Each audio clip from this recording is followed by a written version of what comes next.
You wake up from a deep sleep sweaty and frustrated.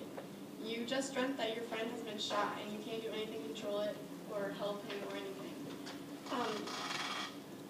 But then you realize that it's a dream.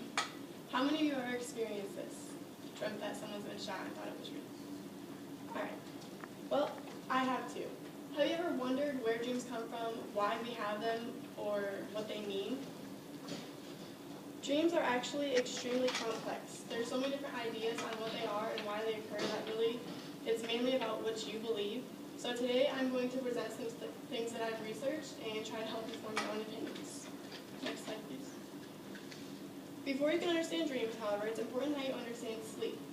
So there are two main stages of sleep. They're called the REM and the non-REM. Next. The non-REM, or the non-rapid eye movement, is the beginning stage of sleep and consists of 4 separate stages. So the first stage of non-REM is when the eyes are shut and you're easily awakened if someone talks to you or moves you. Stage 2 is when the heart rate slows and your body prepares to go into deep sleep. You're finally getting to sleep that lasts about 5 to 10 minutes.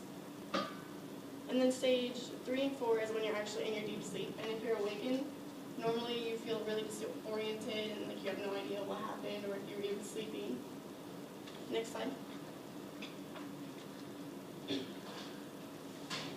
So the REM stage of sleep is when it's called the rapid eye movement. It's the second main stage of sleep. It's when you do most of your intense dreaming. It lasts for about 10 minutes, and then as you go through the sleep cycles over and over, it gets longer and progresses. This is the stage where your heart rate and breathing speed up and your eyes start to move rapidly.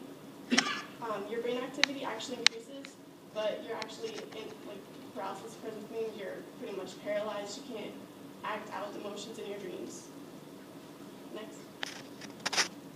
Here's a graph of the REM and non-REM sleep. As you grow older, the amount of time you spend in the REM stage of your sleeping lessens. So as you can see, like a 3 to 5 month old is in it for about 40% of the time, and then a 9-year-old being in it for about only 20% of their sleep.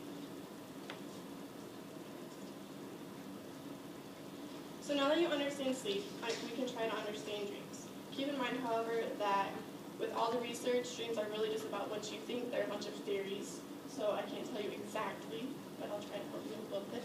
Next. The definition of a dream is a series of thoughts, images, and sounds, or sensations, such as feelings and sounds that you hear while you're sleeping, that occur in your mind while you're asleep. So it's kind of your imagination while you're asleep. So not everyone had the same opinions of dreams. There are so many theories, like I've said, that it's just all about what people say. Next. So here are what some people actually thought dreams were in the past. Ancient Egyptians thought that dreams were a message sent from the gods, and if you had intense, colorful dreams, you were thought to be fortunate and great. The Mesopotamians believed that dreamers actually visited the places that they dreamed of, actually physically went to them. The Chinese had thought you had 2 souls. The one soul stayed in your body while you dreamt, and then the second soul journeyed to the dreams, kind of sort of like the Mesopotamians thought. And then the most popular is Sigmund Freud. He was the father of psychoanalysis. He thought that dreams were a representation of your deepest desires and anxieties that had been repressed from you during your childhood, memories, kind of things. His definition became well known and the most accepted interpretation of dreams so far.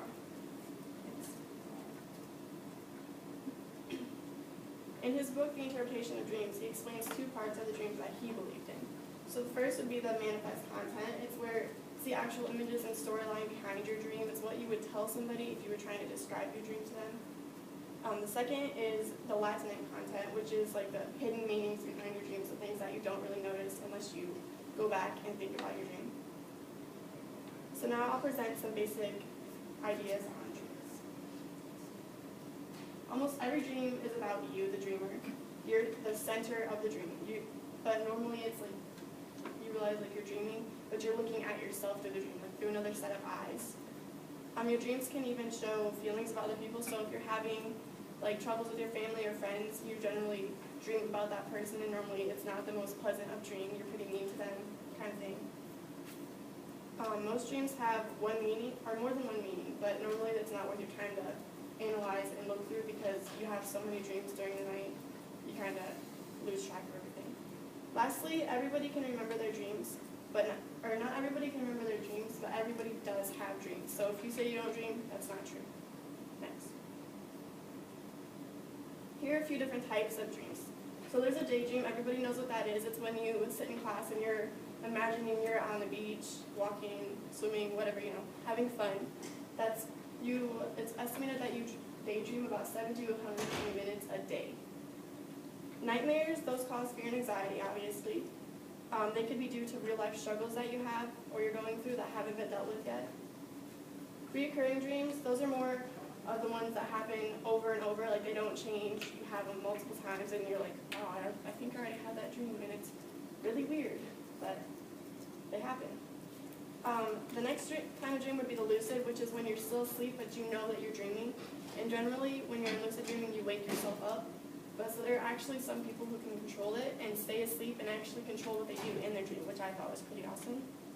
And then lastly is a false awakening. It's when you're waking up in the morning to your alarm clock and you snooze it and you think that, or you fall back asleep and you think you dream that you're awake and you're getting around and you're going to school and really you're sleeping in and you're late. Next. Here are common types of dreams that people have. Falling and flying, that could be like you're jumping on a trampoline one day, you go to bed and then you dream that you're jumping on a trampoline and then you fall awake and it's really scary. Death and being lost, that's normally around the time, like if you lose a family member or a friend and you dream about them being in your dream talking to you, things like that. Water and animals would be like you're on like a day at the beach, you come home and you're dreaming that you're swimming and it's weird. Or like animals are dreams about like your pets or like going to the zoo, weird things like that. Teeth, that normally happens around when people get their wisdom teeth pulled. They dream about all the pain or like they're on all those meds, so you get really crazy dreams out of those. If you have braces and they hurt your mouth, you dream about it. War would generally be the people who go through like military experiences and stuff. They have really bad dreams about all that stuff. Next. And then in the end, reality of dreams is that there's no for sure answer. So it's basically about your own opinions and your thoughts. You have to do a little bit of research, but you get the general idea of what they really are. Even with the professionals researching, there's not like a specific thing that you could say what a dream is, so just kind of go with the flow. And I hope that today I've helped you realize what dreams are and how confusing they can be.